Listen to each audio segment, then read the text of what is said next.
future just in case, because who knows what I might do with it. All right, well anyways, today we're going to be talking about the Progressive Era and then getting into World War I. Chapters 20 and 21 in the Brinkley book are basically about these two things. And so the big idea here is that these two time periods are really important, and they're kind of crunched together. The time period we're looking at is basically from 1900 up until 1920. Okay, so that's what that is. And like I said before, what I'm going to do is go over the thought paper a little bit later and kind of like what's expected with that. And because it's due next week, so no, I'm just kidding. It's not due next week. It's due at the end of February. I know, right? And then we'll go over the quiz after that and pass those back and everything. So let me come back to this in a few minutes. Probably in like 45 minutes, I'll talk about the thought paper. But first of all, what I want you guys to kind of understand by the end of today is and I guess Wednesday is what the Progressive Era was and what it was supposed to do and its characteristics and how America was changed by the progressives. Now, the word progressive means progress, right? That's why it's called progressive. And, we have an insurance company that always advertises about, no, that's progressive. And I'm like, okay, I bet there's a way I could use that. But basically, the big idea is that you got all the problems in the Gilded Age, and the Progressive Era tries to solve those problems. That's basically what happens. It's an attempt to try to solve all those problems of poverty and workers' rights and just, big business abusing people, I guess you could say, and then the government takes a lot more active role. So it's a reaction against all the laissez-faire government of the past, which makes a lot of sense, I guess. And then, with probably halfway through Wednesday or even next week, we'll talk about World War I and how America found itself in World War I, because America did not want to be involved in World War I.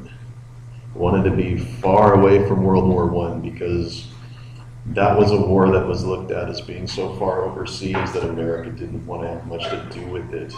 So when you read chapter 21, you'll understand, I think, Brinkley does a pretty good job of talking about why America got involved. And I'll try to analyze for you the reasons why we got involved as well.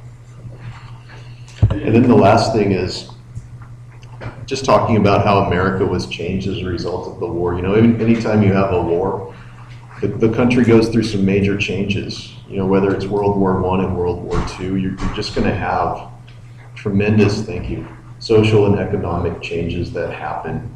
Whether it's with different groups, like for example, African Americans are going to migrate to the northern states during World War I, which is a major change.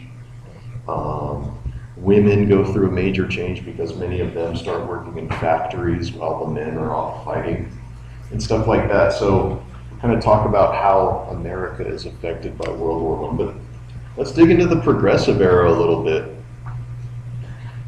I gave it a few more years here, 1890 to 1920. Some history books put it at 1900 to 1920, but basically, when I think of the Progressive Era, I think of these things, and I'll just show you some pictures here, and you can tell me what they are. I'm sure you can. There's one. What's that? Suffering. No, suffrage. Little joke there. No, suffrage. Women's suffrage. Yes, women are finally going to get the right to vote in 1920. It's going to be absolutely important for them to have the right to vote, and certainly because of World War I in some ways, that kind of pushes that movement to finally get them the right to vote.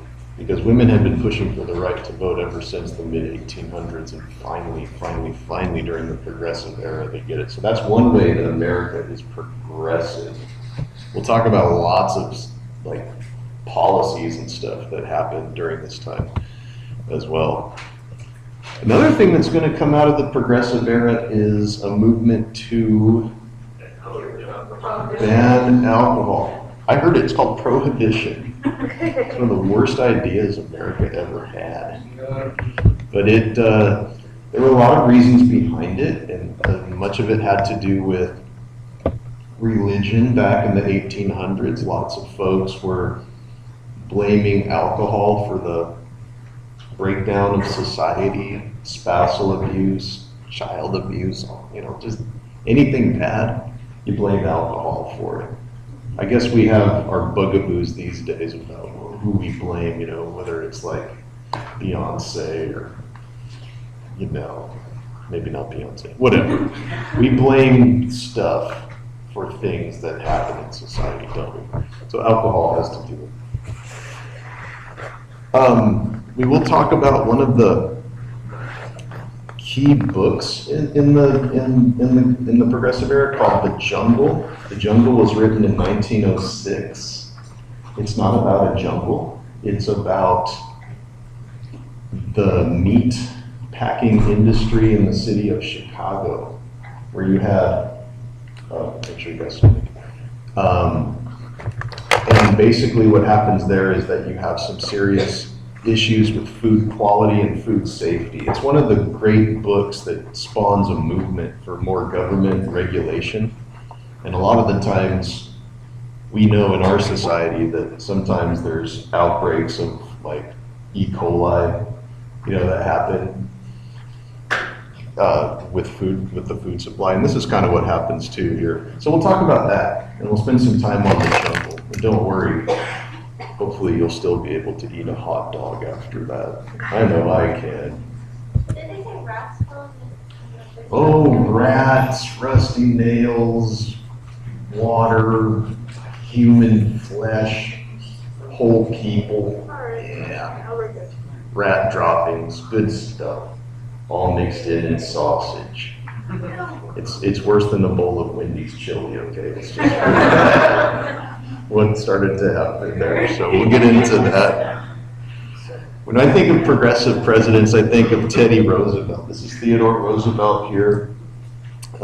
William McKinley, was killed in the early 1900s, and Teddy Roosevelt took over for him, and he was really an important guy in terms of progressive legislation. And we'll get into some of the things that happened under his watch. But here's another thing about the progressive era. It didn't matter if you were Democrat or Republican really during this time.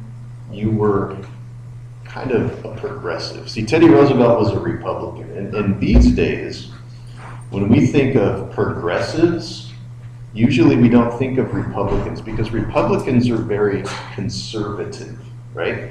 They don't want government to do stuff to regulate an industry necessarily.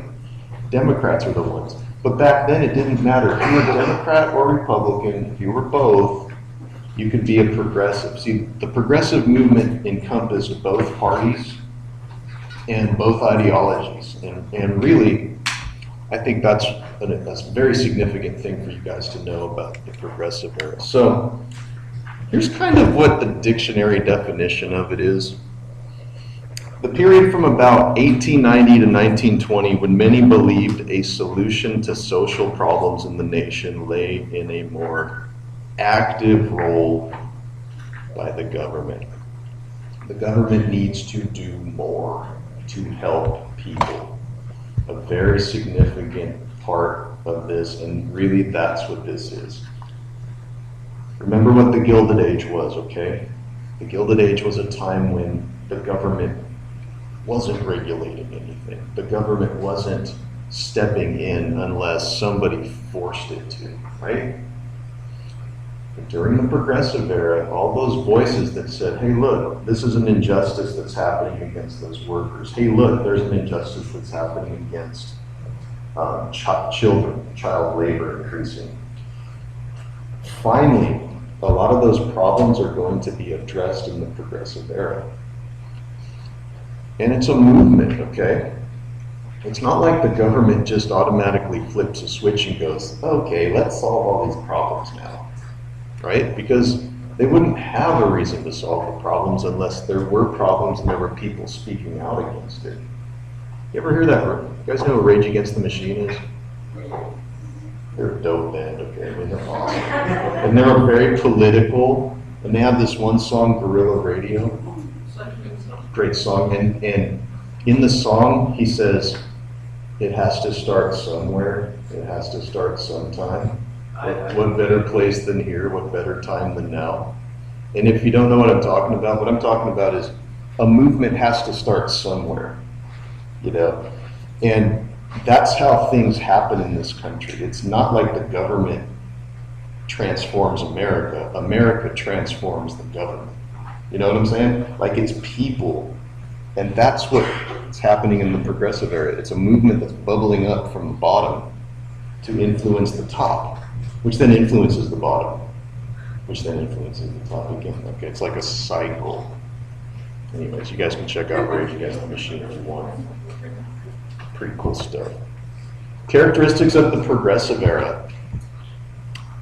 Can't believe I threw in Rage Against the Machine. Government should play the active role in solving society's problems. Active, active, active. Remember, Gilded Age, laissez-faire. Government doesn't do anything. Progressive era, active. Do more. Okay? Super important for you to get that. Number 2, government needs to be better at what it does. It needs to be more efficient. You can't have government that simply does things and isn't accountable for it, that wastes taxpayer dollars and, you know, by not doing anything to protect its people. Progressives were always looking for ways at every level of government, whether it's the local government, like our mayor and our city council, or the county government, or the state, or the federal government, to figure out ways to make America more efficient and more responsive to help out, to more responsive to us, which is what it's all about. Another thing that I would say, there's kind of an emphasis on science in a lot of ways during the progressive era.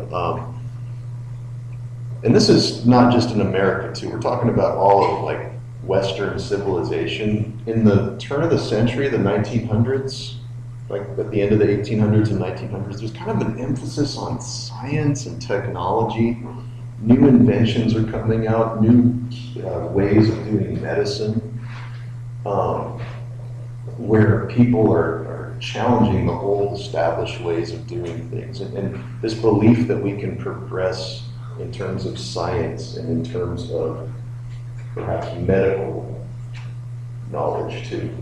Okay, so which brings us to today's debate about vaccines and measles. It's like, I wonder what the progressives would have said about that. They doing that? Cool. By the way, just an announcement. If you guys are ever late for class, make sure you do sign the late arrival slip. If not, Pat here will mark you absent. Okay, the people should have more say in their government, most definitely. Progressivism is a very democratic movement. A movement to encompass everybody in the government's decision-making process. That's the British way of saying process. Yeah. We'll talk about reforms that are made in which the government does open up new avenues for people to have a say in their democracy, like in California. It's 2015, right? So yeah, 2014, a few months ago, we had an election, and you guys all voted, maybe you didn't, I don't know, but a lot of us voted on these things called propositions. You know, vote yes, vote no. That's all progressive era stuff right there, to try to extend government decision making to you, the citizen,